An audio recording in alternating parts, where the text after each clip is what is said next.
Okay, once again, welcome back and very good evening to everybody. I hope you all are safe, your family members, your parents, your friends, all are safe, and you are enjoying this new era, this new way of learning. મિત્રો, on the last lecture આપણે દ્રષ્ટિ સ્થાન ભેદની રીત એટલે કે લંબાઈના માપનની વાત કરી રહ્યા હતા. લંબાઈના માપનની વાતની અંદર આપણે સામાન્યતઃ લંબાઈનું માપન મીટર પટ્ટી વડે થાય. એનથી નાના અંતરો માપવા હોય તો વર્નિયર કેલિપર્સનો યુઝ થાય. એનથી નાનું અંતર માપવું હોય તો સ્ક્રૂ ગેજ અથવા સ્ફેરોમીટરનો યુઝ થાય. એનથી નાનું અંતર માપવું હોય તો ઓપ્ટિકલ માઇક્રોસ્કોપનો યુઝ થાય. એનથી નાનું અંતર માપવું હોય તો ઇલેક્ટ્રોન માઇક્રોસ્કોપનો યુઝ થાય. અને એનથી નાનું અંતર માપવું હોય તો ટનલિંગ માઇક્રોસ્કોપનો યુઝ થાય. એવી બધી વાત કરી હતી. ત્યારબાદ ખૂબ જ મોટા અંતરો માપવા માટેની પરોક્ષ મેથડ, પ્રત્યક્ષ નહીં પણ પરોક્ષ મેથડ, દ્રષ્ટિ સ્થાન ભેદની રીત ભણ્યા હતા. અને ગ્રહના પરિમાણ, કોઈ ગ્રહની સાઈઝ માપવાની રીત પણ આપણે ભણ્યા હતા. તો ચાહે ગ્રહની સાઈઝ માપવાની રીત હોય કે ચાહે દ્રષ્ટિ સ્થાન ભેદની રીત હોય, એ બંનેમાં કોમન ઇક્વેશન એવું હતું કે ખૂણો ઇઝ ઇક્વલ્સ ટુ વ્યાસ ભાગ્યા અંતર. So that was the common equation. ખૂણો is equals to વ્યાસ ભાગ્યા અંતર, ચાહે દ્રષ્ટિ સ્થાન ભેદની રીત હોય કે ચાહે એ ગ્રહના પરિમાણ માપવાની રીત હોય, આ સૂત્ર કોમન હતું. ખૂણો is equals to વ્યાસ ભાગ્યા અંતર. એટલે દ્રષ્ટિ સ્થાન ભેદની રીતની અંદર તમે દેખો તો સૂત્ર આ હતું કે ભાઈ d બરાબર, જો look at this equation. તો ઇક્વેશન એવું છે કે d બરાબર b બાય થીટા, તો થીટા બરાબર શું આવશે મિત્રો? b બાય d આવશે. તો b એ પૃથ્વીનો વ્યાસ છે ને d એ પૃથ્વીથી ગ્રહનું અંતર છે.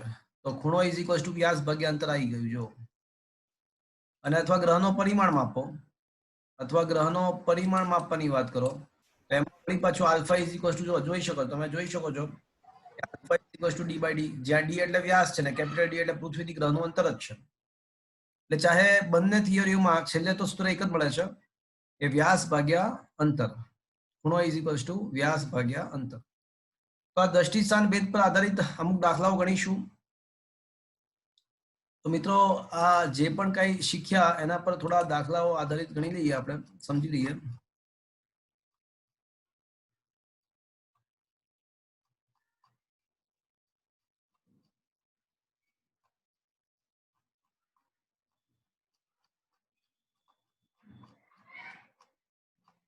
ઓકે, ઉદાહરણ નંબર 1 પર આવી જાઓ.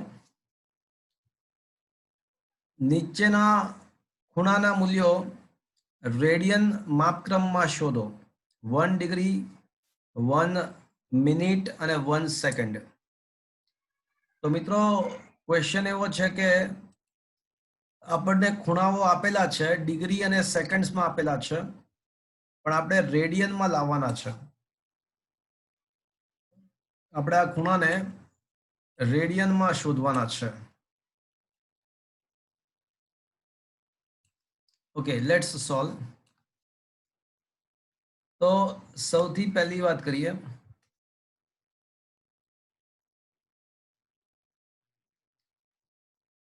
1 ડિગ્રી એટલે કેટલા રેડિયન, એવો ક્વેશ્ચન છે. તો મિત્રો, આપણે જાણીએ છીએ કે 180 ડિગ્રી ભેગી થાય તો કેટલા રેડિયન થશે? 5 રેડિયન. તો આપણને ખબર છે કે 180 ડિગ્રી એટલે પાઈ રેડિયન થાય.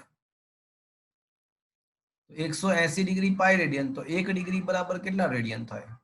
5 ભાગ્યા 180. તો 1 degree is equals to pi ભાગ્યા 180 રેડિયન. તો મિત્રો, પાઈની કિંમત 3.14 લો અને ભાગ્યા 180 કરો તો જોઈએ કેટલો આવે છે. 3.14 ભાગ્યા 180 કેલ્ક્યુલેટરથી કરો તો શું આવે જુઓ તો.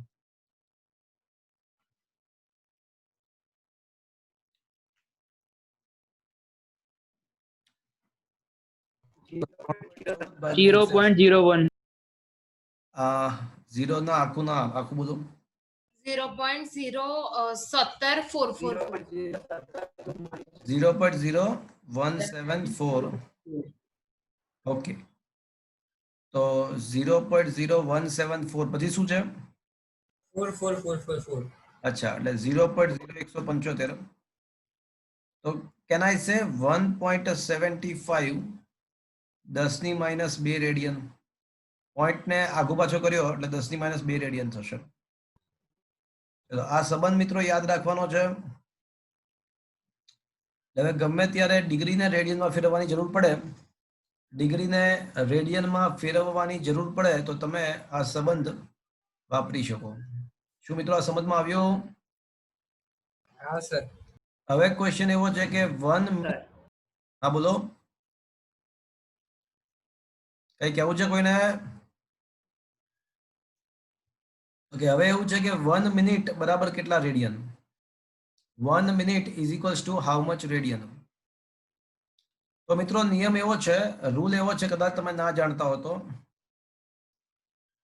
કે 60 મિનિટ ભેગી થાય ને અને મિનિટ વંચાય તો 1 ડિગ્રી થાય, અને 60 સેકન્ડ ભેગી થાય ને તો 1 મિનિટ થાય. આ ડબલ ડેશ હોય અને સેકન્ડ વંચાય તો 60 સેકન્ડ્સ એટલે 1 મિનિટ, અને 60 મિનિટ એટલે 1 ડિગ્રી.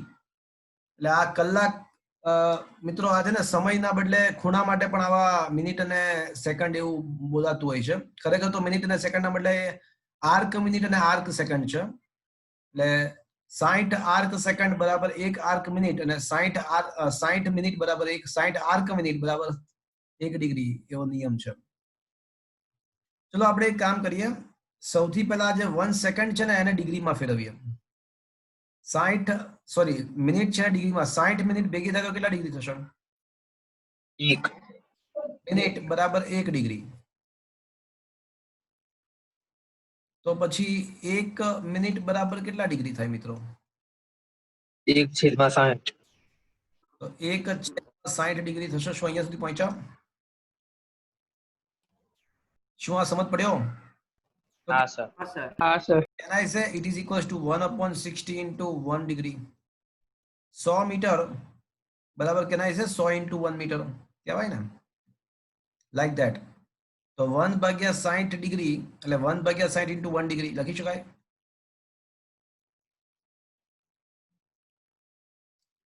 100 મીટર તો 100 ગુણ્યા 1 મીટર એવું થયું ને. તો 1/60 ડિગ્રી એટલે 1/60 into 1 ડિગ્રી. હવે 1 ડિગ્રી શું છે?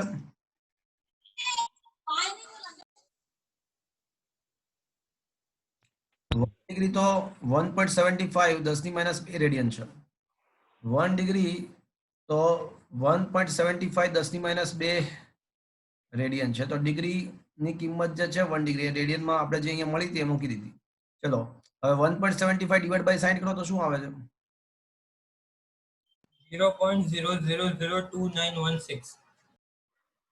અચ્છા, 10⁻² પણ કરી નાખ્યું. હા સર. એટલે 1.75/60 કેટલો આવે? 1.75/60. 0.029. ઓકે, 0.091 અને 10⁻². હવે આ 2 પોઈન્ટ જમણી બાજુ ખસેડીએ એટલે પાછી 10⁻³ થશે. -4. +4 રેડિયન.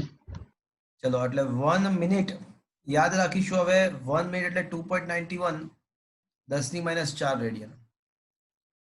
આ સંબંધ પણ યાદ રાખીશું. આને યાદ રાખીશું, આને પણ યાદ રાખીશું. હવે 1 સેકન્ડ બરાબર કેટલા રેડિયન એવું પૂછ્યું છે.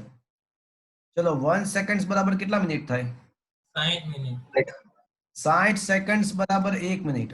તો 1 સેકન્ડ બરાબર કેટલા મિનિટ થાય? 1/60. 1/60 મિનિટ થશે. હા કે ના? હા સર.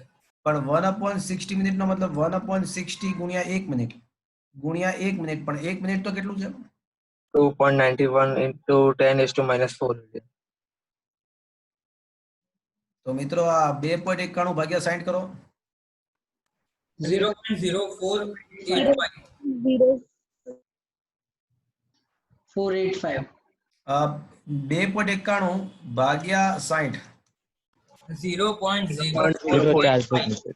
0.0485. 10 ની માઇનસ 4 તો 6 જ. તો હજી 2.68 ખસેડી નાખીએ તો 4.85 10 ની માઇનસ 6. 4.85 10 ની માઇનસ 6 રેડિયન. તો મિત્રો આજે છેલ્લો સંબંધ છે એ પણ આપણે યાદ રાખીશું કે ક્યારે પણ સેકન્ડને તમારે સેકન્ડને રેડિયનમાં ફેરવવાની ઈચ્છા થાય તો 1 સેકન્ડ બરાબર 4.85 10 ની માઇનસ 6 રેડિયન થાય. શું મિત્રો આ સમજમાં આવ્યું? હા સર. આ દાખલો સમજમાં આવ્યો? હા સર. હા સર. ઓકે, ચલો સ્વાધ્યાયનો ત્રીજો દાખલો. પૃથ્વી પર ક્વેશ્ચન એવો છે કે પૃથ્વી પર વ્યાસાંતે રહેલા બે બિંદુઓ એ અને બી થી એક સાથે ચંદ્રનું અવલોકન કરતા બંને અવલોકન દિશાઓ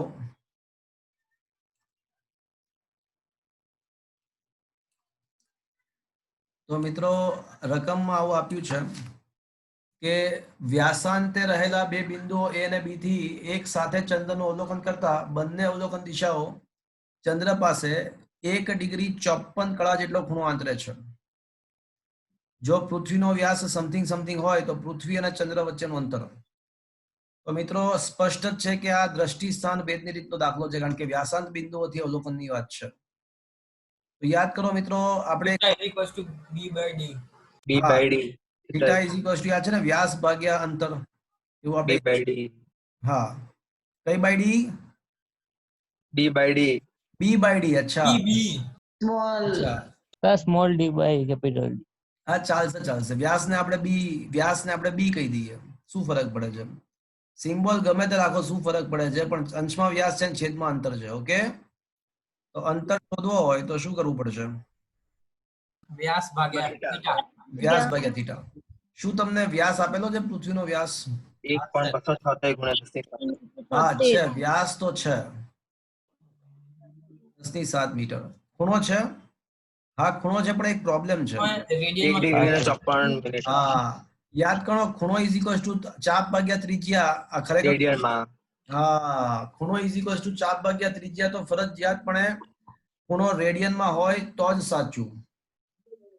114 મિનિટ. હા એક જ મિનિટ. હા સાહેબ, લેક્ચરમાં શું સાહેબ? 8:30 પછી ફોન કરું તમને. તમારું લેક્ચર છે પછી?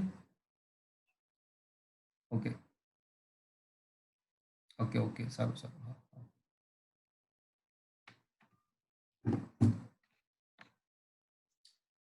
તો આ ખૂણાને રેડિયનમાં આપણે ફેરવવો પડશે મિત્રો.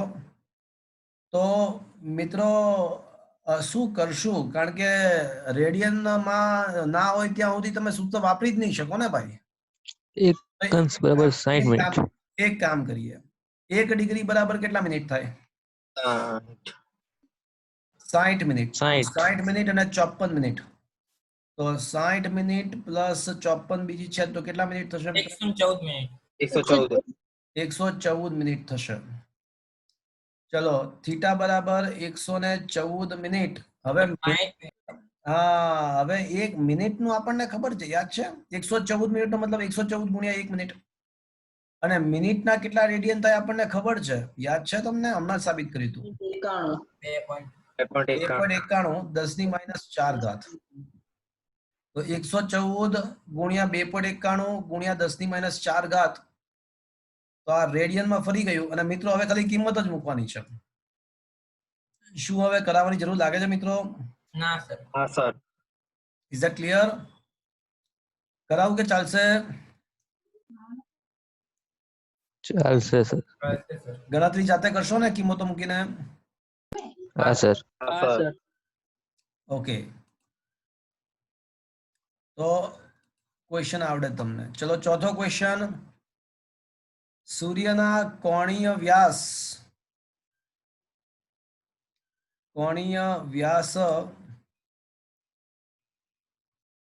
નું માપન 1920 સેકન્ડ્સ આપેલું છે. તો સૂર્યનો કોણીય વ્યાસ 1920 સેકન્ડ્સ છે. તો સૂર્ય અને પૃથ્વી વચ્ચેનું અંતર 1.496 ગુણ્યા 10⁻11 છે. તો સૂર્યનો વ્યાસ કેટલો થાય? વ્યાસ બરાબર થીટા ઇન્ટુ અંતર. તો છે ને, જો સાંભળો મારી વાત, કશું યાદ ના આવે ને તો એક સૂત્ર મેં તમને કીધું જ છે કે વ્યાસ ભાગ્યા અંતર. વ્યાસ ભાગ્યા અંતર. આ બધા માટે સાચું છે, ચાહે દ્રષ્ટિ સ્થાન ભેદની રીત હોય કે ગ્રહના પરિમાણ માપવાની વાત હોય, બધા માટે આ સૂત્ર સાચું. તો મારે જો સૂર્યનો વ્યાસ શોધવો હોય તો વ્યાસને સૂત્રો કરતા બનાવો અને આલ્ફા ખેંચો ને, તો આલ્ફા ઇન્ટુ ડી લખાશે. શું તમને ડી આપેલો છે? 1.496 ગુણ્યા 10⁻11. હા, ડી આપણને આપ્યો છે અને આલ્ફા આપ્યો છે. હા, આલ્ફા આપ્યો છે ખરા? 1920 સેકન્ડ. હા, આલ્ફા આપણને આપ્યો 1920 સેકન્ડ્સ. અને મિત્રો યાદ છે તમને 1 સેકન્ડ્સ બરાબર તો કેટલા થાય? 4.85 ગુણ્યા 10⁻⁻6. હા, -6. બસ હવે મિત્રો કિંમતો ગુણાકાર કેલ્ક્યુલેટરમાં સ્વિચો દબાવવાની છે. શું તમને કેલ્ક્યુલેટરમાં સ્વિચો દબાવતા શીખવાડીને તમારું અપમાન કરું કે ચાલશે? ચાલશે. ચાલશે. કેલ્ક્યુલેટરમાં સ્વિચો દબાવતા શીખવાડીને તમારું અપમાન કરું કે ચાલશે? ચાલશે. ચાલશે સર. ચાલશે સર. ઓકે. તો મિત્રો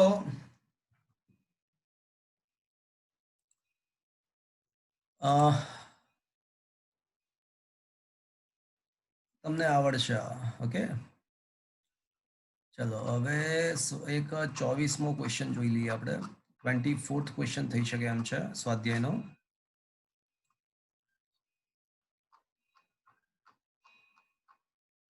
ઓકે, લુક એટ ધીસ. જ્યારે જુપિટર ગ્રહ પૃથ્વીથી, ચલો જુપિટર ગ્રહનું અંતર આપણને આપ્યું છે. જુપિટર ગ્રહથી અંતર આપણને આપ્યું છે. ઓકે, જ્યારે જુપિટર ગ્રહ પૃથ્વીથી જુપિટર ગ્રહનું અંતર એટલે કેપિટલ ડી આપેલું છે 824.7 મિલિયન કિલોમીટર. ચલો સૌથી પહેલા મિલિયન એટલે શું ખબર તમને? 10⁻6 થાય. અને કિલોમીટર એટલે પાછી 10⁻3 બીજી. કિલોમીટર એટલે 10⁻3 બીજી. એટલે મિત્રો આપણને અંતર આપેલું છે અને ઓલો ખૂણો પણ આપ્યો છે. કોણીય વ્યાસ એટલે ખૂણો પણ આપ્યો છે આલ્ફા. 72 સેકન્ડ. ના ચાલે ને, તો 35.72 અને 1 સેકન્ડ ઇન્ટુ 1 સેકન્ડ, પણ 1 સેકન્ડ 4.85 10⁻6 રેડિયન. બસ, તો વ્યાસ શોધવાનો છે. તો ખૂણો ઇઝ ઇક્વલ્સ ટુ વ્યાસ ભાગ્યા અંતર. તો વ્યાસ ડી બરાબર આલ્ફા કેપિટલ ડી. આલ્ફા આપેલો છે, કેપિટલ ડી આપ્યો છે. કરાવું કે ચાલશે? હવે ચાલશે. ચાલશે સર. ચાલશે મિત્રો? સર આર્ક એ હા સમય સર. શું કહો છો? આર્ક સેકન્ડ કીધું ને મેં. આને તમે એવું પણ વાંચી શકો કે 1 સેકન્ડ પણ વાંચી શકો અને આને 1 આર્ક સેકન્ડ પણ વાંચી શકો. Okay sir. બરાબર છે. આ ડબલ ડેશ નો મતલબ સેકન્ડ પણ વાંચી શકો અને આર્ક સેકન્ડ પણ વાંચી શકો. સિમિલરલી એક ડેશ હોય તો આને તમે 1 મિનિટ પણ વાંચી શકો અથવા 1 આર્ક મિનિટ પણ વાંચી શકો. Okay okay sir. ઓકે, ચલો હવે એક સારો ક્વેશ્ચન લઈએ. તમને ખબર છે સૂર્યગ્રહણ શા માટે થાય છે?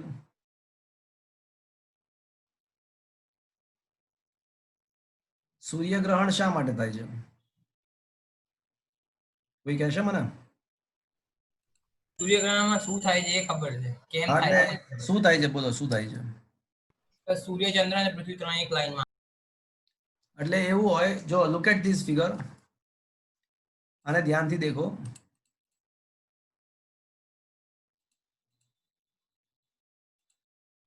સર સૂર્યનો પ્રકાશ ચંદ્ર ઉપર પડે ને ચંદ્રનો પ્રકાશ પૃથ્વી ઉપર પડે ને. હા, ચલો તમે આ આકૃતિ દેખી? શું તમારા મોબાઈલમાં આકૃતિ દેખાય છે? હા સર. હા સર. સર. એટલે બોલો બોલો બોલો, કઈ કહેવું છે કોઈને?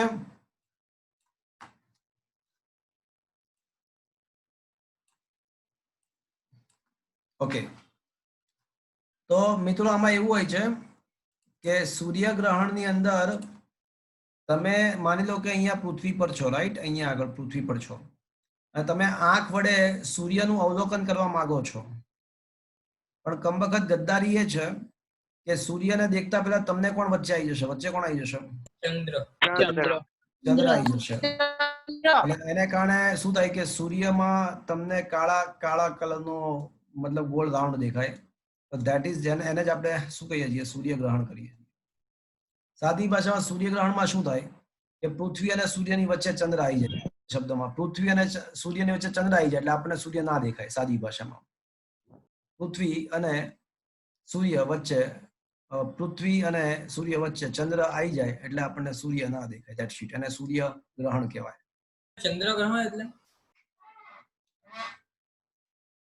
ચંદ્રગ્રહણમાં એનાથી ઉલટું થાય.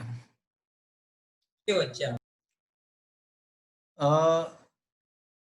ચંદ્રગ્રહણમાં એવું થતું હોય છે કે પૃથ્વી પોતાની ધરીને અનુલક્ષીને ફરતી હોય છે, એટલે એને કારણે આપણને દર 1 મહિને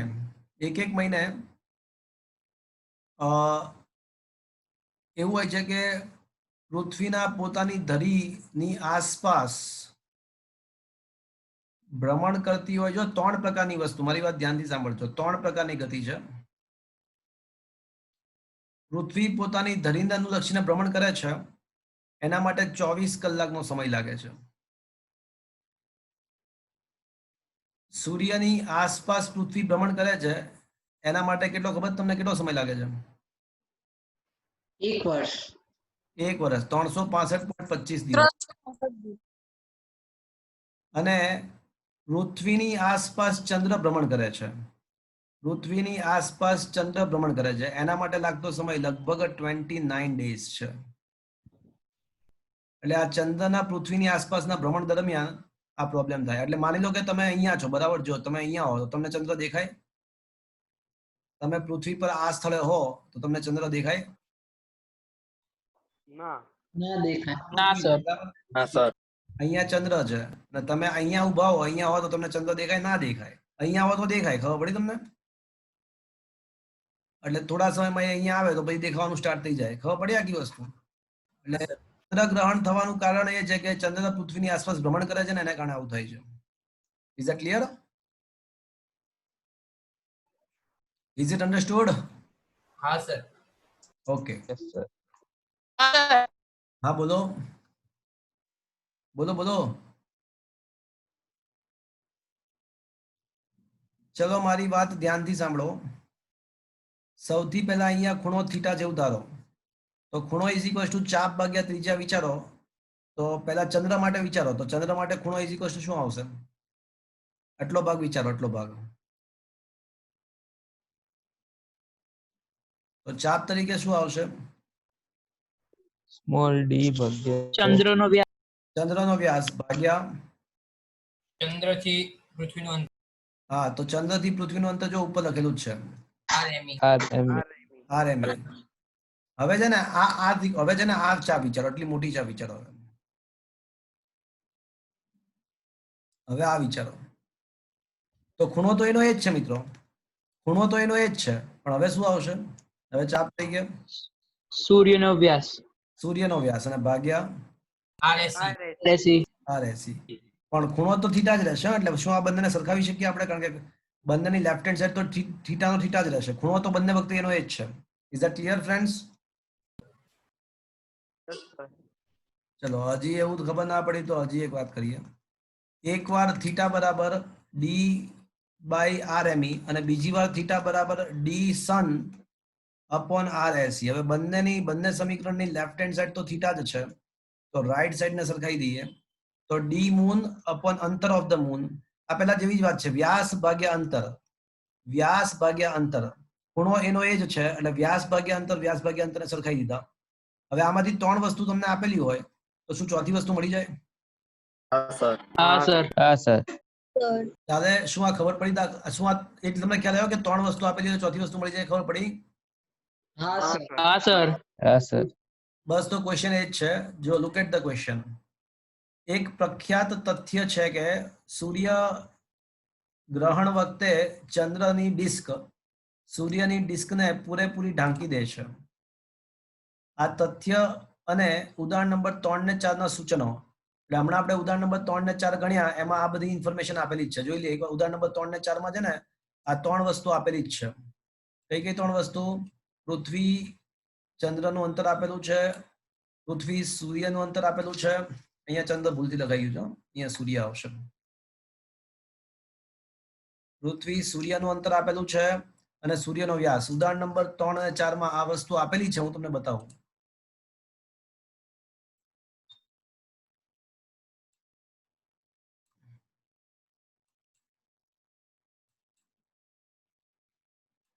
દેખો ઉદાહરણ નંબર 3 માં કઈ વસ્તુ આપેલી છે? પૃથ્વીનો વ્યાસ, પૃથ્વીના વ્યાસની જરૂર નથી, પણ આપણે સાબિત કર્યું. શું સાબિત કર્યું? કે કઈ વસ્તુ? ચંદ્ર અને પૃથ્વી વચ્ચેનું અંતર શોધ્યું. તો ચંદ્ર અને પૃથ્વી વચ્ચેનું અંતર આપણને મળી ગયું. બરાબર છે? ઉદાહરણ નંબર 3 માં પૃથ્વી થી ચંદ્રનું અંતર મળી ગયેલું છે, આ રહ્યું. અને ઉદાહરણ નંબર 4 માં આપણને સૂર્ય અને પૃથ્વી વચ્ચેનું અંતર પણ આપેલું છે ઉદાહરણ નંબર 4 માં, અને છેલ્લે આપણને સૂર્યનો વ્યાસ પણ મળી ગયો. તો સૂર્યનો વ્યાસ, પૃથ્વીથી સૂર્યનું અંતર, આ બે વસ્તુ આમાં આપેલી છે. એટલે જો સ્વાધ્યાયનો 32મો દાખલો તમને પૂછવો હોય ને તો એવું ના પૂછે એક્ઝામમાં કે ઉદાહરણ નંબર 3 ને 4 ના ક્વેશ્ચન પરથી, પણ એના બદલે આ 3 વસ્તુ તમને આપી દે. સ્વાધ્યાયનો 32મો ક્વેશ્ચન જો તમને પૂછવો હોય લોકો એક્ઝામમાં કોઈએ, તો આ 3 વસ્તુ તમને એક્ઝામમાં આપી દેશે. એવું ના કે ભાઈ ઉદાહરણ નંબર 3 ને 4 પરથી, એવું ના કે.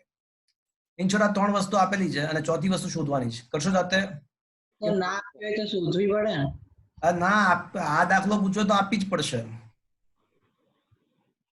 આ દાખલો પૂછવો હોય તો આપવી જ પડે, અને ના આપે ને તો પછી ઉદાહરણ નંબર 3 ને 4 ની રકમ આખી આખી આપવી પડે તો પછી, એટલે તો બહુ મોટું થઈ જાય. 3 દાખલા ભેગા થાય 5 માર્કનો દાખલો થઈ જાય. તો 3 દાખલા ભેગા થાય, એટલે એવું ના થઈ શકે. તમને 3 વસ્તુ આપે ને પછી આ પૂછ્યું હોય. Is it clear to you? Okay sir. તો શું આ બધા દાખલાઓ આવડે મિત્રો? હા સૂત્ર ક્યાંથી આવ્યું ખબર પડી ને? આ સૂત્ર હા જો એ ખ્યાલ ના આવે તો એકવાર અલગથી લખીને હોય તો તમારી પાસે જો બુક હોય, તો લખી નાખજો કે એકવાર થીટા બરાબર ડી બાય આર એમઈ અને બીજી વાર થીટા બરાબર કેપિટલ ડી અપોન આર એસી, એના પરથી આવ્યું. તો આ બે સાઈડમાં અલગથી લખવું હોય તો લખી નખાય અને પછી સરખાયું. Is it okay friends? Yes sir. Yes sir. તો મિત્રો once again getting back to the theory, પાછા થિયરી પર આવી જઈએ. તો 4 દાખલાઓ ગણાવ્યા મેં તમને, 5 દાખલા ગણાવ્યા. ઉદાહરણ નંબર 1, 3, 4, સ્વાધ્યાયનો 24મો અને 32મો. હવે પાછા થિયોરી પર આવી જઈએ. તો મિત્રો આપણે ચેપ્ટર ભણી રહ્યા છીએ એકમ અને માપન. માપન અને એકમ એવું ચેપ્ટરનું નામ છે.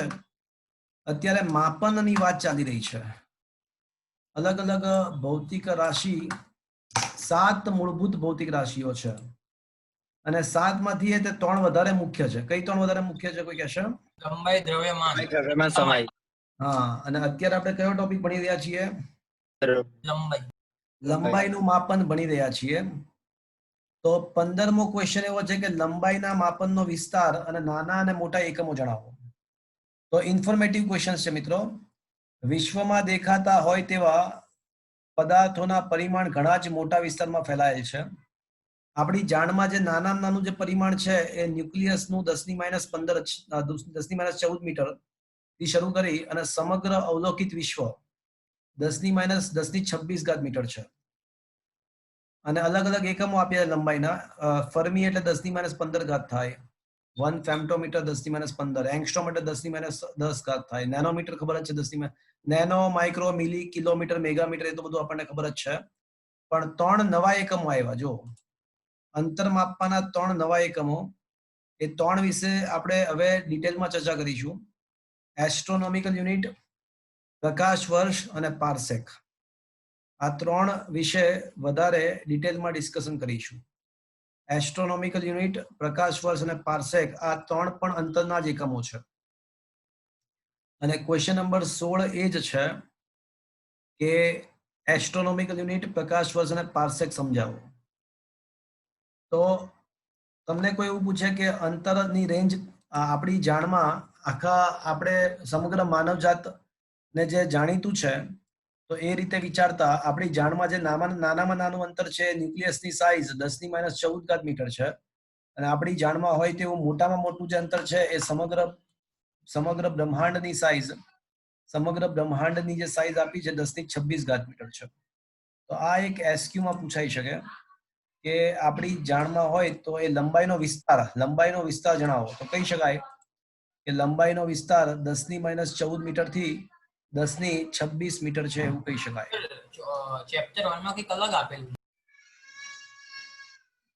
લગભગ આ જ આપ્યું હશે, કાં તો 10⁻26 થી 10⁻55 સુધી. એ ના હોય, ના હોય, એવું ના હોય શકે. સ્કૂલના સરે મને કીધું હતું. અરે પણ તું જે બોલે છે અલગ બોલે, તું દ્રવ્યમાન બોલે છે. લા હા સર, એ હા બરાબર. શું બોલ્યો? બોલ, તું ફરીવાર બોલ. 10⁻26 અને 10⁻55. હા સર, એ બરાબર. દ્રવ્યમાન. તું જે બોલ્યો ને દ્રવ્યમાનની રેન્જ બોલ્યો, બરાબર છે. અને અત્યારે આપણે અંતરની રેન્જની વાત કરી રહ્યા છીએ. Is that clear to you? હા સર. અને દ્રવ્યમાનની રેન્જ તારે જોવી હોય ને તો એ બતાવી દો. જો રહી, જો તું બોલ્યો એ ખોટું બોલ્યો છે. દ્રવ્યમાનની રેન્જ 10⁻30 કિલોગ્રામ થી 10⁻55 કિલોગ્રામ જેટલી હોય છે. દેખાય? હા, ઓકે. હા સર. હા,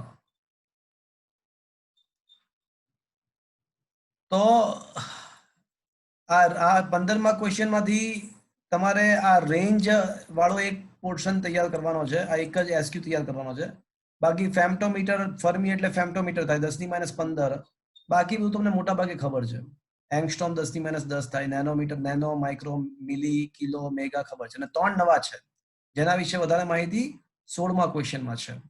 તો મિત્રો, હવે આપણે એસ્ટ્રોનોમિકલ યુનિટ, પાર્સેક અને પ્રકાશ વર્ષ કોને કહેવાય એને ડિટેલમાં ચર્ચા કરીએ.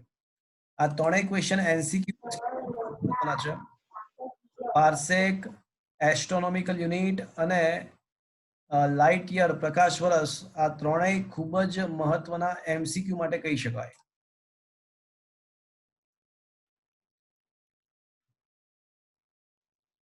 ઓકે, ચલો સૌથી પહેલા એસ્ટ્રોનોમિકલ યુનિટ કોને કહેવાય? તો મિત્રો, કદાચ તમે જાણતા હશો, કદાચ કોઈ જગ્યાએ સાંભળ્યું હશે કે એસ્ટ્રોનોમિકલ યુનિટનો મતલબ સૂર્ય અને પૃથ્વી વચ્ચેના સરેરાશ અંતરને, સૂર્ય અને પૃથ્વી વચ્ચેના સરેરાશ અંતરને એસ્ટ્રોનોમિકલ યુનિટ કહેવાય. કદાચ સાંભળ્યું હશે.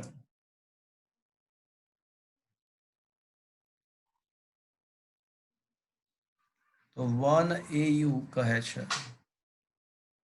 હવે આ સરેરાશ શબ્દ શા માટે વાપર્યો? રોઝાન કઈ કહેવું છે? રોઝાન? ના સર, એ ભૂલથી. હા, હવે આ સરેરાશ શબ્દ શા માટે વાપર્યો? તો મિત્રો, તમને કદાચ ખબર હશે કે સૂર્યની આસપાસ જે પૃથ્વી છે ને, એ સંપૂર્ણ વર્તુળાકાર માર્ગે. તમારો અવાજ કપાય છે. હા હા સર, તમે કપાય છે sir. Okay, just a minute હા મિત્રો.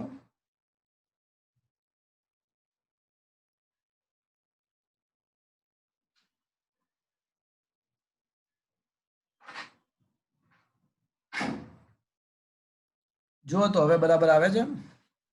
સર. હા હા સર. સર. સર હવે આવે. હા, સર આવે છે ને બરાબર? હા sir. Yes sir okay okay. Yes sir.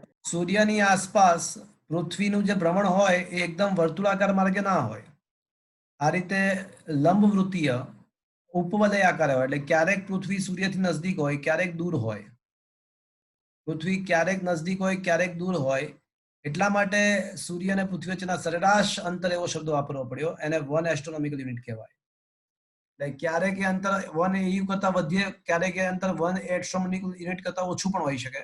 પણ એ સરેરાશ કાઢીએ તો એને 1 એસ્ટ્રોનોમિકલ યુનિટ કહેવાય. અને 1 એસ્ટ્રોનોમિકલ યુનિટની કિંમત એટલે કે સૂર્ય અને પૃથ્વી વચ્ચેનું સરેરાશ જે અંતર છે એ સાયન્ટિસ્ટોએ દ્રષ્ટિ સ્થાન ભેદની રીતનો ઉપયોગ કરીને માપ્યું છે. તો એ 1.496 ગુણ્યા 10⁸ કિલોમીટર. કિલોમીટરમાં ના લખવું હોય તો 1.496 10⁻11 મીટર પણ કહી શકો. તો મિત્રો એસ્ટ્રોનોમિકલ યુનિટ શું છે ખબર પડી મિત્રો? હા સર. હવે પ્રકાશ વર્ષ. Yes sir. તો પ્રકાશ વર્ષ તો મિત્રો નામ પરથી જ ખ્યાલ આવી જાય કે પ્રકાશ એ એક વર્ષ દરમિયાન કાપેલું. પહેલી નજરે આપણને પ્રકાશ વર્ષ એટલે સમયનો એકમ લાગે, પણ ના મિત્રો, વર્ષ છે પણ એ સમયનો એકમ નથી. પ્રકાશ વર્ષ એ અંતરનો એકમ છે. પ્રકાશ એ શૂન્યાવકાશમાં, પ્રકાશ એ સૂર્યપ્રકાશ એ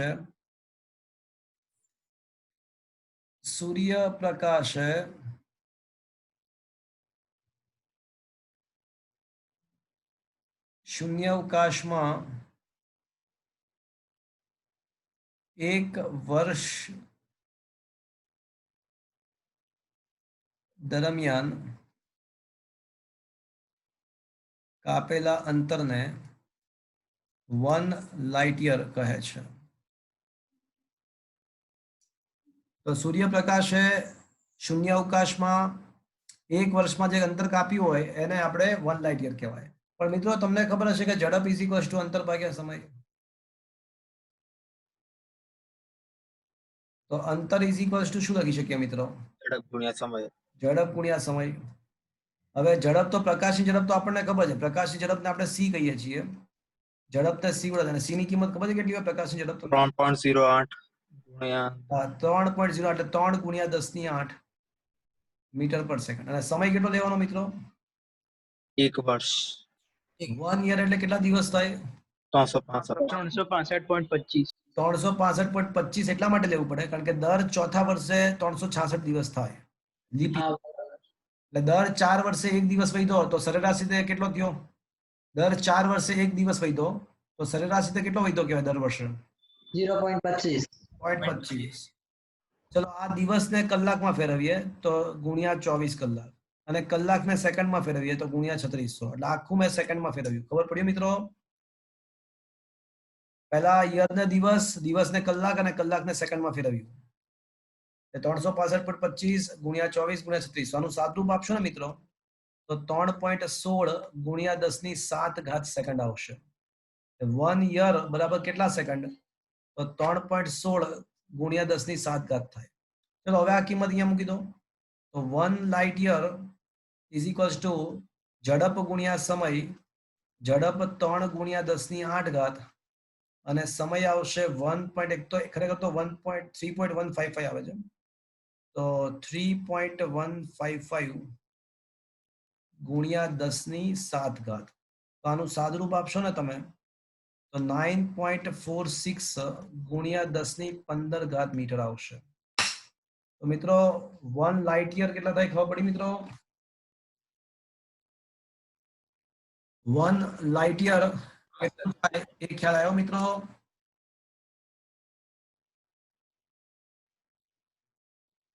હા સર. સર હા બોલો. એસ્ટ્રોનોમિકલ યુનિટ અને પ્રકાશ વર્ષ વચ્ચે કઈ સંબંધ? મેળવી શકાય, મેળવવું હોય તો મેળવી નાખો ને. એમાં શું છે, જો એ તો તમને આવડે જ છે ને કરતા, એ બધી વસ્તુ તમને કરતા આવડે જ છે. મને લાગ્યું સર કોઈ સંબંધ હશે પહેલેથી શોધ્યો. ના ના, તમને આવડે જ છે ભાઈ. લાસ્ટ ટાઈમ કરાવ્યું છે બધું. 1 AU upon 1 લાઇટ યર કરો એટલે સંબંધ મળી જાય. 1 AU કેટલું છે? 1.496 ગુણ્યા 10⁻11 મીટર. અને 1 લાઇટ યર કેટલો છે? તો 9.46 ગુણ્યા 10 ની 15 ઘાત બધો ગુણોત્તર લઈ ગયો એટલે જવાબ આવી જશે અને બધી લાઈટ એને આ સાઈડ લઈ જાઓ આવડે ને કરતા માઇક્રોમીટર ભાગ્યા સેન્ટીમીટર ને બધું કર્યું ને આપણે બહુ બધું કર્યું હા કે ના તો સંબંધ મેળવી શકો લાવી શકો તમે જાતે હા સર મેળવી શકીએ हाँ सर ઇઝ ધેટ ક્લિયર હા સર હવે પાર્સેક બાકી રહ્યું હવે પાર્સેક કોને કહેવાય તો મિત્રો મારી વાત સાંભળજો પાર્સેક શું છે એ હવે હું સમજાવી રહ્યો છું જરાક સાંભળજો 1 એસ્ટ્રોનોમિકલ યુનિટ વડે જે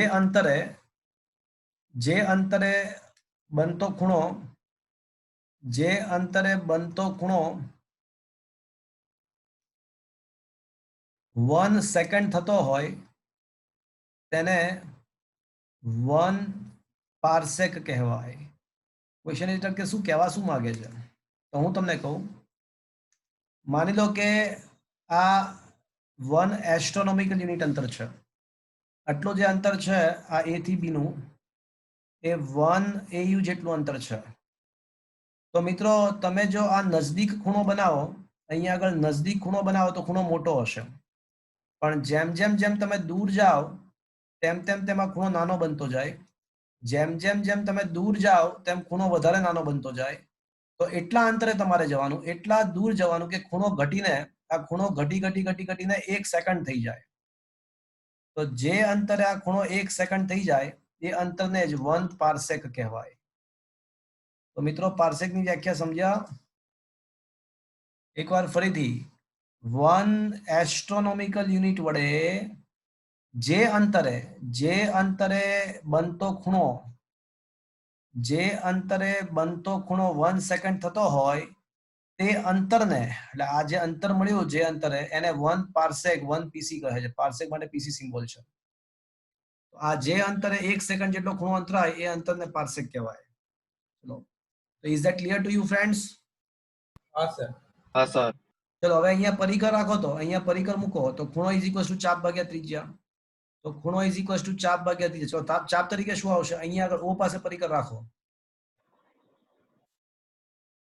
AB AB હા વેરી ગુડ તો ખૂણો ઇઝ ઇક્વલ્સ ટુ ચાપ ભાગ્યા ત્રિજ્યા ચાપ તરીકે AB આવશે અને ત્રિજ્યા તરીકે શું આવશે EO અથવા OA OA અથવા OB બે માંથી ગમે તે ચાલે તો ખૂણો તો મિત્રો 1 સેકન્ડ છે ચાપ તરીકે AB તો કેટલું છે 1 પાર્સેક અને ત્રિજ્યા તરીકે OA પણ OA આપણે કીધું છે કે એ તો શું છે 1 પાર્સેક છે તો 1 પાર્સેક ને સૂત્રમાં કરતા બનાવો તો 1 AU ભાગ્યા 1 સેકન્ડ લખવું જોઈએ હા કે ના હા સર પણ મિત્રો 1 AU તો શું છે પાછું 1 AU ની કિંમત કેટલી છે 1.496 ગુણ્યા 10 ની 11 ઘાત મીટર અને 1 સેકન્ડ એટલે કેટલા રેડિયન થાય મિત્રો યાદ છે ખૂણો 4 પોઈન્ટ ખૂણો ઇઝ ઇક્વલ ટુ ચાપ ભાગ્યા ત્રિજ્યા માત્ર રેડિયન માં જ સાચું એટલે ભાગ્યા 4.85 10 ની -6 તો આનું સાદરૂપ આપો તો શું આવશે કરો તો જુઓ તો 0.308 ગુણ્યા 10 ની 17 ઘાત એ 3.08 ગુણ્યા 10 ની 16 ઘાત 0.308 ગુણ્યા 10 ની 17 અર્થાત 3.08 ગુણ્યા 10 ની 16 ઘાત મીટર આન્સર આવશે તો આ પાર્સેક ની કિંમત કઈ રીતે શોધી ખબર પડી મિત્રો હા સર સર અને પાર્સેક શું છે ખ્યાલ આવ્યો મિત્રો હા સર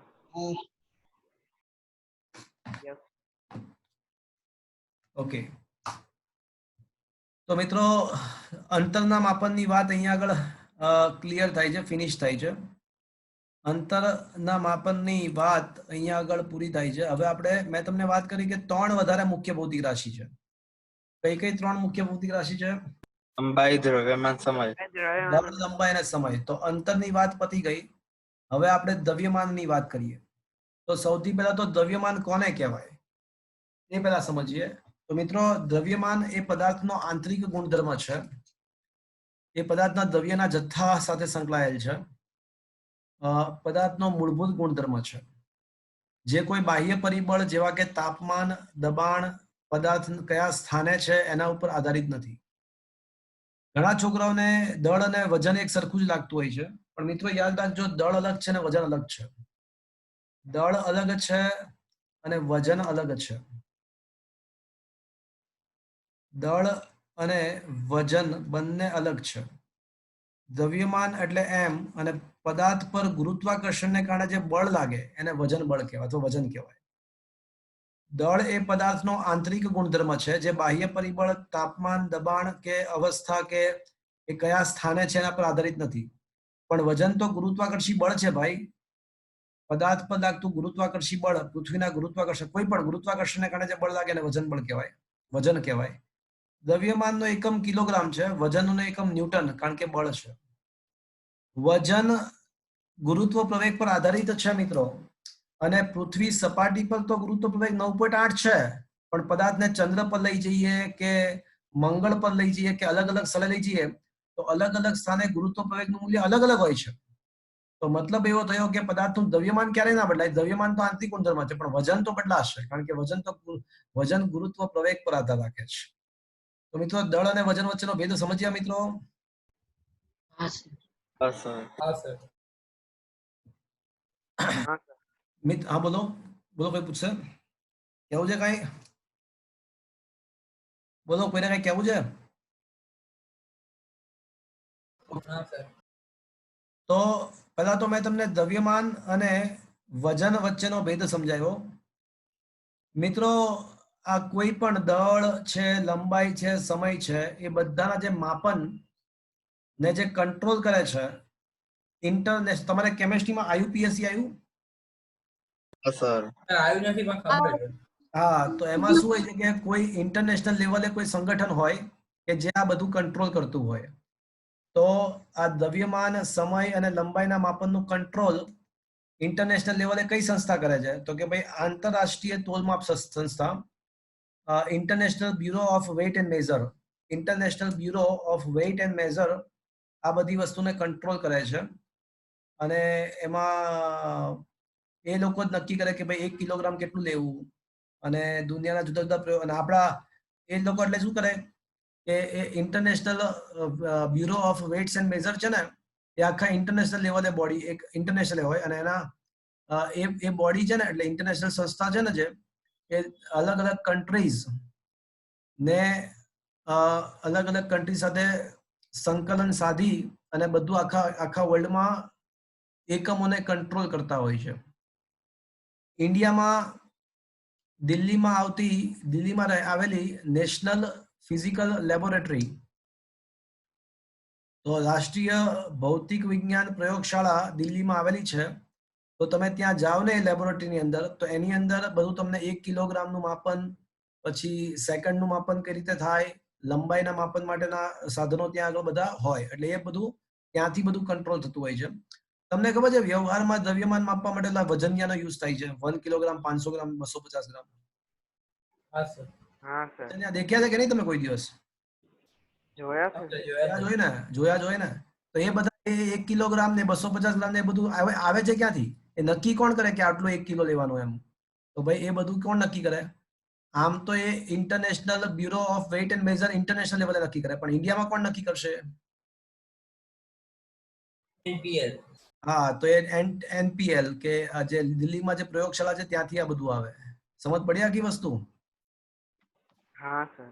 આ બધી હવે છે ને આખો ટોપિક ઇન્ફોર્મેટિવ છે.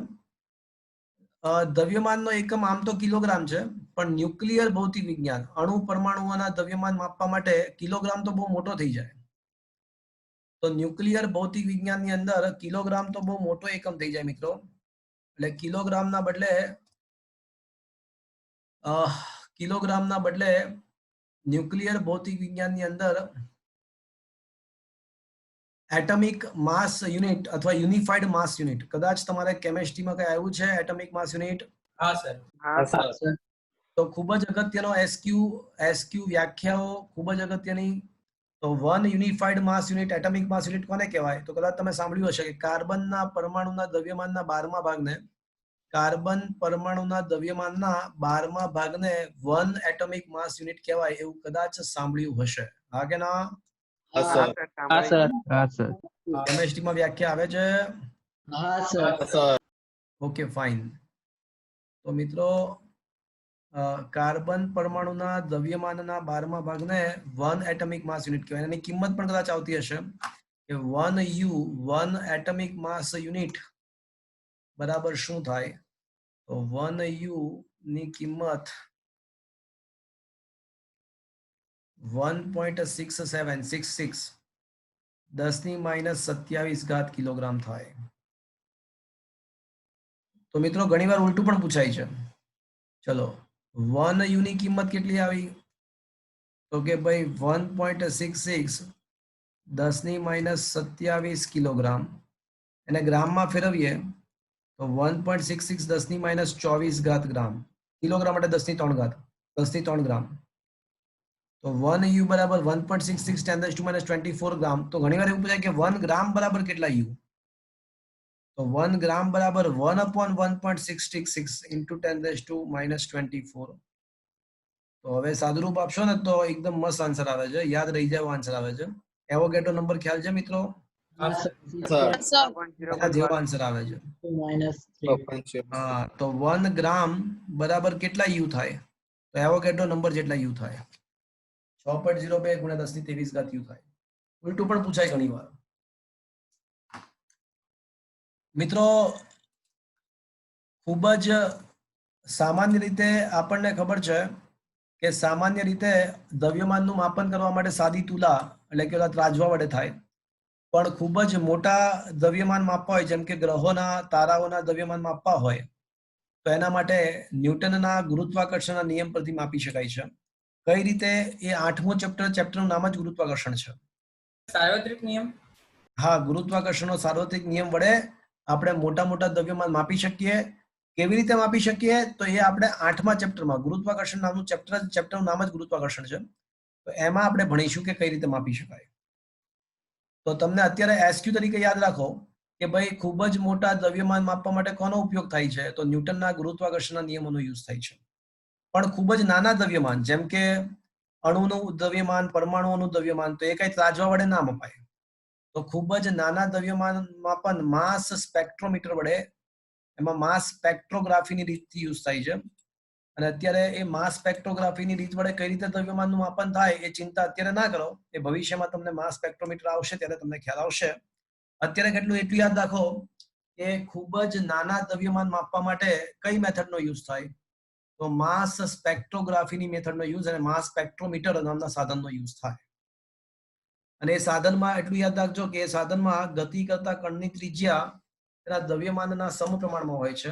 ગતિ કરતા કણની ત્રિજ્યા દ્રવ્યમાનના સમપ્રમાણમાં હોય છે. આ હકીકત યાદ રાખજો. તો માસ સ્પેક્ટ્રોમીટરની અંદર ગતિ કરતા કણની ત્રિજ્યા દ્રવ્યમાનના સમપ્રમાણમાં હોય છે, એ હકીકતનો ઉપયોગ થાય છે.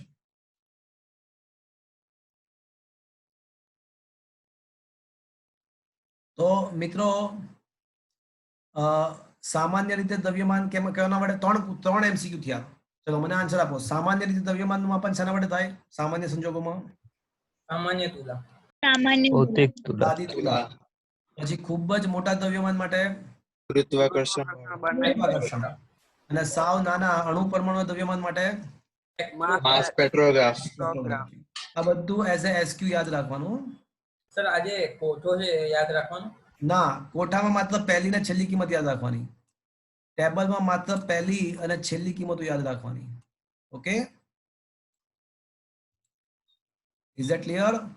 હા સર. ચલો દ્રવ્યમાનની રેન્જ ક્યાંથી ક્યાં? તો ઇલેક્ટ્રોનનું દ્રવ્યમાન છે ને, આપણે આપણી સમજ શક્તિ, માનવ જાતની સમજ શક્તિ પ્રમાણે જે નાનામાં નાનું દ્રવ્યમાન મળ્યું છે એ ઇલેક્ટ્રોનનું દ્રવ્યમાન મળ્યું છે 10⁻30 કિલોગ્રામ. અને મોટામાં મોટું જે દ્રવ્યમાન છે માનવ જાતની સમજ શક્તિ પ્રમાણે એ 10⁻55 કિલોગ્રામ છે. સમગ્ર વિશ્વ, સમગ્ર વર્લ્ડ, સમગ્ર તારા વિશ્વ એટલે આખું યુનિવર્સ, હોલ યુનિવર્સ. તો સમગ્ર અવલોકિત વિશ્વનું દ્રવ્યમાન ખબર નહીં ક્યાંથી માપ્યું, પણ હશે ક્યાંકથી, એ લોકો લાવ્યા હશે ક્યાંકથી, આપણે યાદ રાખવાનું. તો આ રેન્જ યાદ રાખવાની છે એઝ એ એસક્યુ. ચલો દ્રવ્યમાનના માપનની વાત પતી ગઈ, લંબાઈના માપનની વાત પતી ગઈ, દ્રવ્યમાનના માપનની વાત પતી ગઈ. તો હવે મિત્રો કોની વાત કરીશું આપણે? સમયના માપનની વાત કરીશું. મને કહો મિત્રો કે પ્રાચીન સમયમાં, ભૂતકાળમાં, જૂના જમાનામાં, પ્રાચીન સમયમાં જ્યારે ઘડિયાળ વગેરેની શોધ નહોતી થઈ ત્યારે લોકો સમય કઈ રીતે માપતા હતા, કોઈને યાદ સર છે? સૂર્ય માથા પર આવે એટલે 12 વાગે કહેવાય એવી રીતે. સૂર્ય માથા પર આવે એટલે 12 વાગ્યા એવું કહેવાય, વાત સાચી. પણ આની સિવાય બીજા કેટલા વાગ્યા? તો એ પણ એ જ વાત, પડછાયા ઉપરથી. તો કોઈ વસ્તુનો પડછાયો કઈ રીતે પડતો જાય છે સૂર્ય વડે, એ પડછાયો જોઈ અને સમય નક્કી કરવામાં આવતો હતો. તો સૂર્યના કોઈ સીધી વસ્તુનો સૂર્ય વડે કેટલો પડછાયો પડે કઈ રીતે, એના ઉપરથી સમયનું માપન કરવામાં આવતું હતું આધુનિક પ્રાચીન સમયમાં. જંતર મંતર તમે નામ સાંભળ્યું હશે. હા સર. હા સર. દિલ્હીમાં અને જયપુરની અંદર જંતર મંતર છે, આજની તારીખે પણ છે. તો ક્યારેક જવાનું થાય તો દેખજો, ત્યાં આગળ આખું સોલર ક્લોક, સૂર્ય ઘડિયાળ કહી શકીએ એને, તો એ બધું ત્યાં છે. ત્યારબાદ સાદા લોલકની શોધ થઈ અને લોલક પર આધારિત ઘડિયાળો વિકસાવવામાં આવ્યા. જૂના જમાનામાં તમારા બાપ દાદા ગામડાઓમાં તમે કદાચ જાઓ તો કદાચ લોલક વાળા ઘડિયાળ દેખ્યા હશે. અત્યારે જે લોલક વાળા ઘડિયાળ આવે છે ને, એ તો બધા શો માટે હોય છે, લોલક શો માટે હોય છે. પણ કોઈ સાચું લોલક વાળું ઘડિયાળ દેખ્યું છે જૂના જમાનાનું? હા સર, મારા ઘરે જ છે. તારા ઘરે જ છે? શું છે એમાં, શું છે બધું કે મને. એટલે સર ઉપર ઘડિયાળ અને નીચે આમાં ડંકા જેવું હોય. હા, અને જ્યાં સુધી લોલક ચાલતું હોય ત્યાં સુધી ઘડિયાળ ચાલે, લોલક બંધ થઈ જાય તો ઘડિયાળ બંધ. હા સર, અત્યારે થોડી બગડી છે એટલે અત્યારે રિપેર કરાવવા ગોતે પણ મળતું નથી રિપેર. હા, સાચી વાત છે. આખી મિકેનિકલ સિસ્ટમ હોય કે લોલકના દોલનો જેટલા ચાલતા હોય ને એ પ્રમાણે ઘડિયાળમાં કાંટો ફરતો જાય, એ પ્રમાણે ઘડિયાળમાં કાંટો ફરે. પણ એ ઘડિયાળ છે ને બહુ એક્યુરેટ નથી હોતું, એ તાપમાન સાથે આગળ પાછળ બહુ થઈ જતું હોય છે. લોલક વાળું ઘડિયાળ સમય થોડું આગુ પાછું થઈ જતું હોય છે. પછી તો એટમિક ક્લોકની શોધ થઈ. આપણે આપણા રિસ્ટ વોચ જે પહેરીએ છીએ એમાં બધા ચકડાઓ ફરતા હોય છે, ચકડાઓ ફરતા હોય એના ઉપરથી સમય મપાતો હોય છે. એટમિક ક્લોકની શોધ થઈ. એટમિક ક્લોક ખૂબ જ ચોક્કસ હોય છે. સીઝિયમ પરમાણુની અંદર ઇલેક્ટ્રોન્સની સંક્રાંતિઓ પર આધારિત એ કામ કરતી હોય છે. તો ઘણી બધી ઇન્ફોર્મેશન આપી છે, હું તમને વંચાવડાવું કે શું લખ્યું છે, સાંભળજો બધા. બધી જ માહિતી છે, સમજાવવા કરતા વાંચવાનું વધારે છે આમાં. તો સમજીએ. પ્રાચીન સમયમાં કોઈ ઊભી રાખેલી વસ્તુના સૂર્યપ્રકાશથી પડતા પડછાયાની લંબાઈ પરથી સમયનું અનુમાન કરવામાં આવતું હતું, જે આજની તારીખે પણ જયપુરમાં જંતર મંતરમાં છે. ત્યારબાદ લોલકવાળા ઘડિયાળથી સમયનું માપન થાય છે. હવે તો સમયના માપન માટે પરમાણ્વીય માનક એટલે કે એટમિક ક્લોક કે સીઝિયમ પરમાણુમાં થતા આવર્ત દોલનો પર આધારિત છે. એટમિક ક્લોકનો યુઝ થાય છે વપરાય છે કે જે સીઝિયમ પરમાણુમાં થતા દોલનો પર આધારિત છે. આ પ્રકારની સીઝિયમ પરમાણુની સંક્રાંતિને અનુલક્ષીને હવે જે વાક્ય રચના આવે છે ને, તમે ચિંતા ના કરશો, એને વાંચશો નહીં તો પણ ચાલશે, પણ હું વાંચી લઉં છું. આ પ્રકારની સીઝિયમ પરમાણુમાં 9 સમથિંગ પૂર્ણ દોલન માટેના સમયને 1 સેકન્ડ લેવામાં આવે છે. એટલે 1 સેકન્ડ સમયની વ્યાખ્યા આપી છે, જે માત્ર જાણકારી માટે છે. તમારે કઈ યાદ રાખવાની જરૂર નથી. આજે આપ્યું છે ને કઈ યાદ રાખવાની જરૂર નથી. એટલે 1 સેકન્ડ સમય કોને કહેવાય? તો મિત્રો તમને એ તો ખ્યાલ છે ને કે કોઈ પણ પરમાણુમાં ઇલેક્ટ્રોન્સ હોય ને, એ ધરા અવસ્થામાંથી ઉત્તેજ અવસ્થામાં અને ઉત્તેજ અવસ્થાની ધરા અવસ્થામાં આવજા કરતા હોય, સંક્રાંતિઓ કરતા હોય. ખ્યાલ છે તમને? હા સર. ન્યુક્લિયસની આસપાસ ઇલેક્ટ્રોન્સ હોય અને એ પોતાની ધરા અવસ્થામાંથી ઉર્જા મળે તો ઉત્તેજ અવસ્થામાં જાય. ઉત્તેજ અવસ્થામાં લાંબા સમય સુધી રહે નહીં, પાછા નીચે આવી જાય, એવું થયા કરે, એને સંક્રાંતિ કહેવાય. તો સીઝિયમ પરમાણુની અંદર 1 સેકન્ડમાં આટલી બધી સંક્રાંતિઓ થાય છે ઇલેક્ટ્રોનની.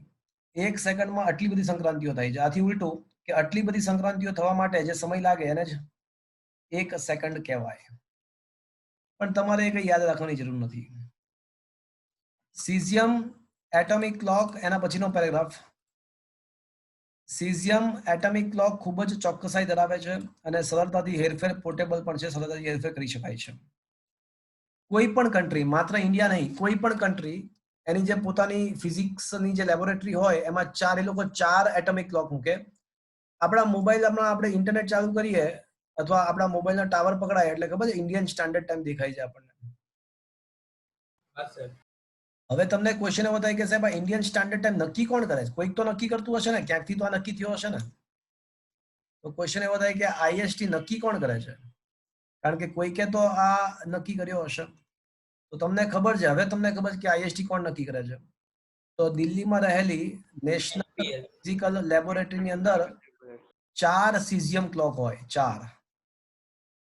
એટલે એ 4 એટલા માટે હોય કારણ કે કોઈક આગી પાછી થઈ જાય તો એ 4 ની સરેરાશ લઈ અને સમય 4 ની સરેરાશ લઈ અને સમય કાઢવાનો હોય. તો આપણે જે એવું બોલીએ છીએ ને કે 8 વાગ્યા, 9 વાગ્યા, 10 વાગ્યા, એ બધું નક્કી ક્યાંથી થાય છે? દિલ્હીમાં 4 એટમિક ક્લોક હોય છે અને એના પરથી એ સમય ઇન્ડિયન સ્ટાન્ડર્ડ ટાઈમ નક્કી થતો હોય છે. તો શું લખ્યું જો લખ્યું છે કે ભારતીય પ્રમાણભૂત સમય એટલે કે ઇન્ડિયન સ્ટાન્ડર્ડ ટાઈમ ને જાળવી રાખવા માટે દિલ્હીમાં રાષ્ટ્રીય પ્રયોગશાળામાં સીઝિયમ એટમિક ક્લોકનો ઉપયોગ થાય છે. આપણા દેશમાં સમય અને આવૃત્તિના માનકોની જાળવણી અને સુધારવાની જવાબદારી, એટલે આ બધું નેશનલ ફિઝિકલ લેબોરેટરીની છે આ જવાબદારી. એટલે ત્યાં બધું દ્રવ્યમાનનું માપન ની ચોકસાઈ, સમયના માપનનું કામ, લંબાઈનું, એ બધું જ કોણ કરે? એનું બધું જાળવણી કોણ કરે? કંટ્રોલ કોણ કરે? બધું નેશનલ ફિઝિકલ લેબોરેટરીમાં બધું થાય છે. એટમિક ક્લોક દ્વારા માપનની ચોકસાઈ, atomic clock as a SQ યાદ રાખવાનું છે. એટમિક ઘડિયાળ દ્વારા સમયની માપનની નિશ્ચિતતા 10⁻13 ભાગ સુધી મેળવી શકાય છે. આનો મતલબ શું? આનો મતલબ એવો થયો કે 1 વર્ષ જેટલો સમય પસાર થાય ને તો એ ઘડિયાળ કેટલું આગળ પાછું થાય ખબર? 3 માઇક્રોસેકન્ડ. એટલે વિચાર કરો તમે, આપણા ઘરમાં જે ઘડિયાળ હોય ને એ ઘણીવાર એવું બનતું હોય છે કે આગળ પાછળ થઈ જતું હોય 4-5 મિનિટ. પણ atomic clock, caesium atomic clock જે લેબોરેટરીમાં છે ને, 1 વર્ષનો સમય પસાર થઈ જાય ને, 1 વર્ષનો સમય, તો એ કેટલું કેટલું આગળ પાછું થઈ શકે ખબર છે? ખાલી 3 માઇક્રોસેકન્ડ. સેકન્ડનો પણ 10 લાખમો ભાગ. એટલે કેટલી એક્યુરેટ હશે? વિચારો તમે, કેટલી એક્યુરેટ હશે. અને એટલા માટે જ તો બધા જ કન્ટ્રી પોતપોતાના સમય જાળવી રાખવા માટે આ સ્ટાન્ડર્ડ ટાઈમ પોતપોતાના સ્ટાન્ડર્ડ ટાઈમ જાળવી રાખવા માટે સીઝિયમ એટમિક ક્લોકનો જ યુઝ કરતા હોય, બીકોઝ એની ચોકસાઈ ખૂબ જ વધારે છે. 1 વર્ષનો સમય પસાર થઈ જાય તો એ ઘડિયાળ માંડ 3 માઇક્રોસેકન્ડ જેટલું આગળ કે પાછળ થતું હોય છે. એટલી બધી ચોકસાઈ ધરાવે છે. અને આ સમયના માપનની આ ચોકસાઈ પરથી જ 1 મીટરને વ્યાખ્યાયિત કરવામાં આવે છે. સમયના માપનની આ ચોકસાઈ પરથી જ 1 મીટર વ્યાખ્યાયિત કરવામાં આવે છે. 1 મીટરની વ્યાખ્યા આપી છે પણ તમારે કઈ યાદ રાખવાની જરૂર નથી. પણ તમને કોઈ એવું પૂછે કે કઈ હકીકતનો ઉપયોગ કરીને 1 મીટરને વ્યાખ્યાયિત કરવામાં આવે છે, તો સમયના માપનની ચોકસાઈનો ઉપયોગ કરીને 1 મીટર સમયને 1 મીટર અંતરને માપન 1 મીટર અંતરને વ્યાખ્યાયિત કરવામાં આવે છે. હવે આ સમયનો, જેમ આપણે લંબાઈનો વિસ્તાર ભણ્યા હતા, જે પ્રમાણે લંબાઈનો વિસ્તાર ભણ્યા હતા, દ્રવ્યમાનનો વિસ્તાર પણ ભણ્યા હતા, એ જ પ્રમાણે સમયનો પણ વિસ્તાર છે.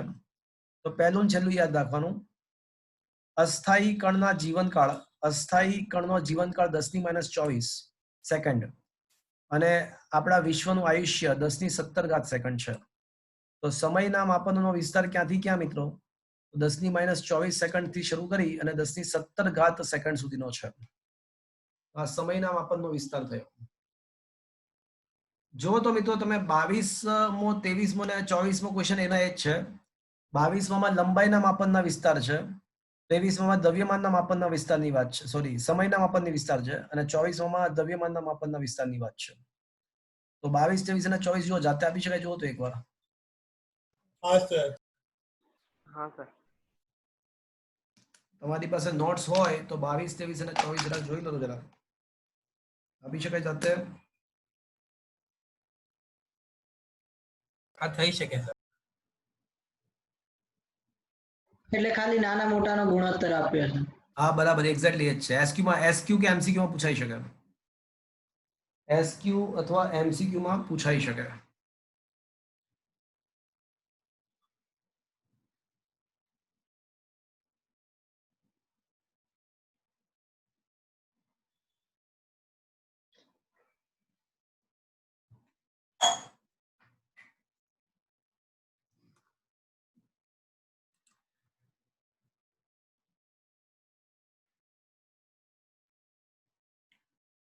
મિત્રો આજનો છેલ્લો ક્વેશ્ચન, ચોકસાઈ અને સચોટતા વિશે વાત કરીશું હવે આપણે.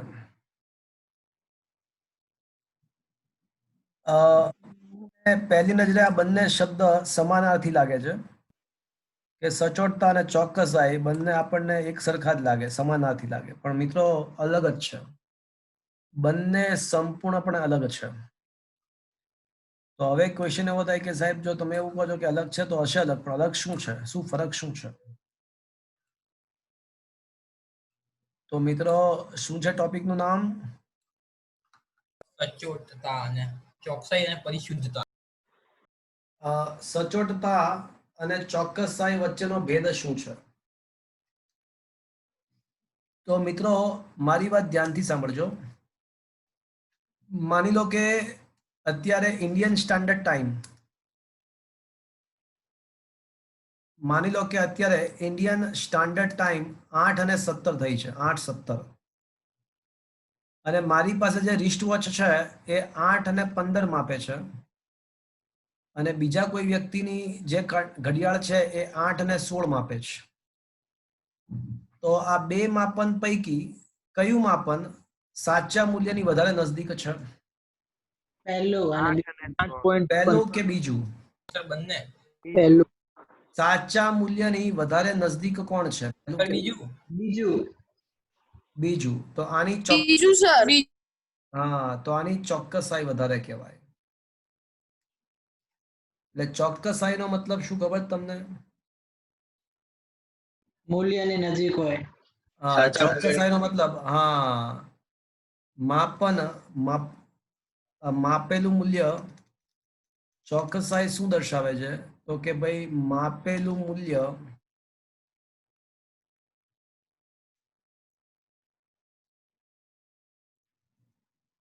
સાચા મૂલ્યની, મપાયેલું મૂલ્ય સાચા મૂલ્યની